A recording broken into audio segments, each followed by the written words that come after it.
자, 정다은 마담님, 여보, 빚도 다 재산이야. 이 얘기를 누가 했을까요? 이건 조호동 씨는 아닌 것 같아.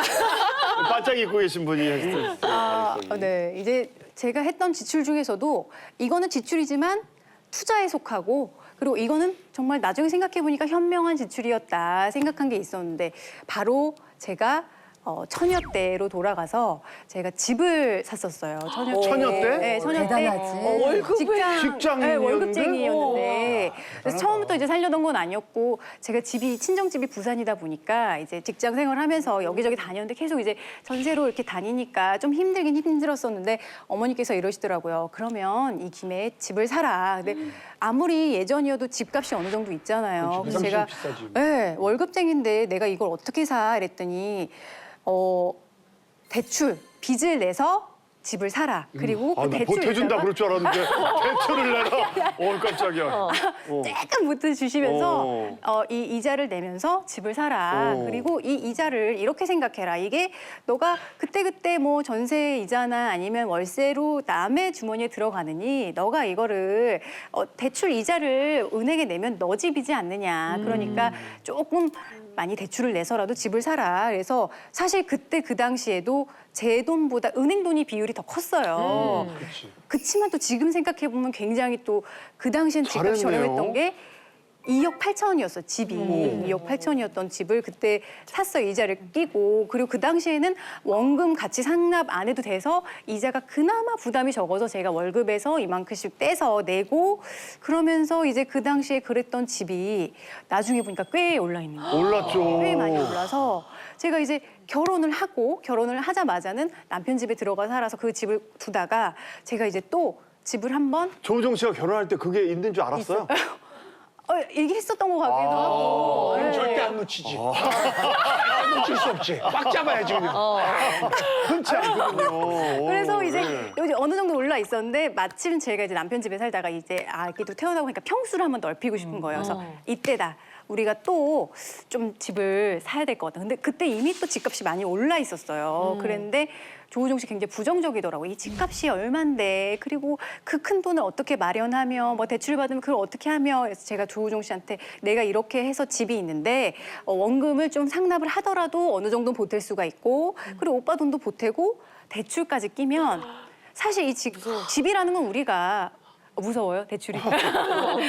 이 집이라는 건 사실 우리가 살면 되는 거고 그런 거니까 사자 해서 되게 많이 부추겼어요. 처음에는 약간 이 빚을 진다는 거, 대출이 있다는 거에 대해서 굉장히 또 약간 두려워하던 조우종 씨가 서서히 마음을 바꿔서 같이 집을 또 샀어요. 네, 샀어요. 원하던 집을 샀어요. 그래서 굉장히 기분이 좋았었고 그리고 그 이후로도 집값이 다행히 조금 올라가가지고 지금은 제가 이제 또 그때 내 말 듣길 잘했지? 했더니 이제 조우종 씨가 결과적으로는 잘 됐네. 뭐 이렇게 인정을 하더라고요. 결과적으로라는 그냥 잘했다 하면 리더기야. 리더기아가 힘든 거야. 리더기아가. 어떻게 될지 모르고 한 거였지만 결과적으로 잘 됐네. 결과적으로.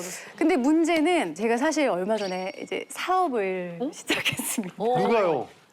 정다은 씨 사업 제가 이제 시작했어요. 사업을 시작했어요. 작게 브랜드를 하나 시작했는데 이 사업을 하니까 돈이 필요하더라고요. 이게 처음에는 굉장히 적은 돈으로 시작해서 이걸 이윤을 내서 이 이윤으로 레버리지를 해야지라고 생각을 했는데 그게 아니고 하다 보니까 이거 포장도 하고 싶고 뭐 이것도 좀 꾸미고 싶고 뭐 이것도 만들고 싶고 이러면서 현금이 들어가는 거예요. 그래서 제가 다시 이제 오빠 돈 좀 빌려줘 라고 했더니 이제 남편이 나도 돈 없어. 그리고 너가 사업을 시작하려면 사업을 시작한다는 애가 그 정도 돈도 안 갖고 시작했어? 이렇게 얘기를 하더라고요. 그래서 나는 어느 정도 갖고 시작을 했는데 모자란다, 좀 빌려달라. 그랬는데 딱 이제 그런 마음으로 시작하면 안 된다. 너 같은 사람은 사업을 시작했으면 안 된다. 그러니까 이런 정도의 잔소리까지 하면서 네. 근데 아직까지 어느 정도 그렇습니다. 남편한테 네. 돈을 땡길 때는 그 정도 지분율의 잔소리는 들어올 거는 예상을 하셨죠. 네. 근데 못 땡겼잖아 결론은. 나중에 그냥 잔소리와 함께 어느 정도 줬대잖아요. 왔어? 왔대잖아요. 왔다고? 아니 아니 그 정도 비굴하시고 듣고 와야지. 그럼 받아야지. 은행 가서도 더 다 해야 되는데. 생각해보면 제가 저 혼자 잘 되려고 이걸 한 게 아니잖아요. 그렇죠. 이거 잘 되면 서로 좋고 나중에 더 이게 공동 재산이 되는 건데 왜 그렇게 야박하게 구는 건지, 그리고 이 빌린다는 거, 빚이라는 거 이런 거에 대해서 왜 이렇게 부정적인 건지, 그리고 아까 전에 말씀하셨다시피 크게 쓰는 사람이 크게 벌 수 있고 그런 마인드로 좀 접근을 해야 되는 건데 왜 유독 나한테 이렇게 아, 불만 사람이다. 전형적인 한탕주의다. 아, 야, 무섭다. 나를 보는 느낌이야. 최영님인데, 진짜. 어쨌든 새로운 사업 응원합니다. 근데 대단하시네.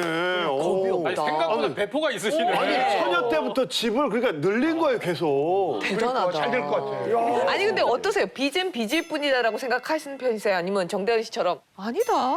빚도 내 재산이니까 이걸로 내가 뭘 해갖고 불리면 된다. 어느 쪽에 속하는 편이세요? 저 같은 경우에는 대출을 평생 딱 한 번 받아봤는데 그 대출 이후에 큰 병을 얻었어요. 아유 웃으면 안 되는데. 웬일이야? 아유, 약간의 공황이 온 게 정말? 스트레스 받으셨어. 지금도 그 생각하면 너무 아마득한 게 이 뭐 써야 되는 서류가 너무 많더라고요. 은행에서 애 학교 때문에 잠깐 그냥 있던 집을 놓고서 전세를 하는데 뭐 몇 억이 필요한데 반은 있고 반은 없는데 될 것 같아서 은행에서 잠깐 대출을 한 2억 정도를 받는데 쓰라고 그러는 서류가 거의 1시간 가까이 뭐 쓰고 뭐 하고 막 이러는데 계속 쟤는 돈 벌어서 뭐 하고 은행에서 저기서 돈을 이걸 빌리고 이게 계속 뒤에서 막 이렇게 누가 하면서 그랬어요? 아니면 아무도 안 그러는데 혼자. 저 혼자. 혼자. 그냥 이 상황이 너무 싫어서 그걸 계속 그렇게 하고 이제 그랬더니 엄마가 왜 얘기하지? 그래서 내가 아니 됐어 내일모레 해볼 거야 뭐 이러고는 했는데 한 1년 걸려서 1억 정도 갚고 나머지 반은 제가 끙끙거리니까 엄마가 이제 갚아주고 이렇게 됐는데 그러고 났는데 한참 있다가 어느 날 운전을 하는데 차가 막 저한테 달려오는 진짜 공황이 왔구나. 네, 그래가지고 유일하게 그 운전할 때만 그게 와요. 근데 저는 그때 몸도 힘들었고 이렇게 마음도 힘들었던 것 같아요. 몸은 막 30 몇 도 되는데 골프를 너무 여러 날 쳐서 제 체력적으로 감당이 안 되고 왜 빚쟁이가 골프 쳤냐고? 아니 누가 얘기했다고? 지가 얘기했어. 아니, 이렇게 나오는데. 아니 은경이 지금 아니 입을 실을 거였는데. 아니 그게 아니라 너무 힘든 이거 어떻게 이러고 있는데 갑자기 35도의 골프를 여러 번 쳤대. 전화를 쳤어. 아니 대출은 절대 안 된다는 거예요?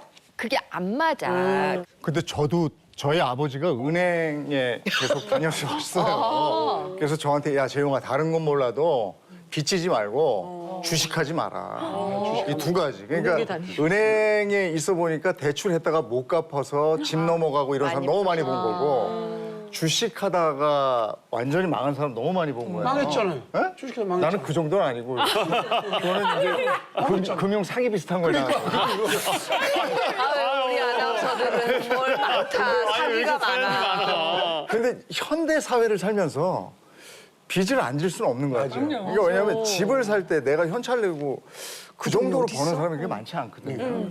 그러니까 대출을 적당히만 이용하면 그게 내 맞아, 신용도도 올라가. 대출을 안 한다고 올라가는 게 아니고 대출을 해서 잘 갚으면 신용도도 올라가더라고요. 그래서 저는 아버지 말씀 중에 그래 빚지지 말고 주식하지 말자 맞는 말씀인데 그건 아버지 때 말씀이시고 지금 현대를 살아가는 사람들한테는 레버리지 이용해서 네. 한 단계 올라갈 때 물론 영끌은 안 돼. 그렇지, 영끌은 안 힘든데 그게 아닌 다음에는 좀 적절할 때는 써먹을 필요도 있다. 근데 저는 아버지가 얘기했던 시절이 오히려 물가 상승이 많이 뛰었어요. 인플레어 집값도 너무 뛰었기 때문에 저는 그때 자산 반, 대출 반 해가지고 집을 마련했기 때문에 이 토대가 된 거거든요. 근데 지금은 그런 시절이 아닌 것 같아요. 내가 감당할 수 있는지를 보고 감당이 안 되는 심리를 가졌다면 절대 빚은 자산이 아니다라고 얘기하고 싶어요. 아니 근데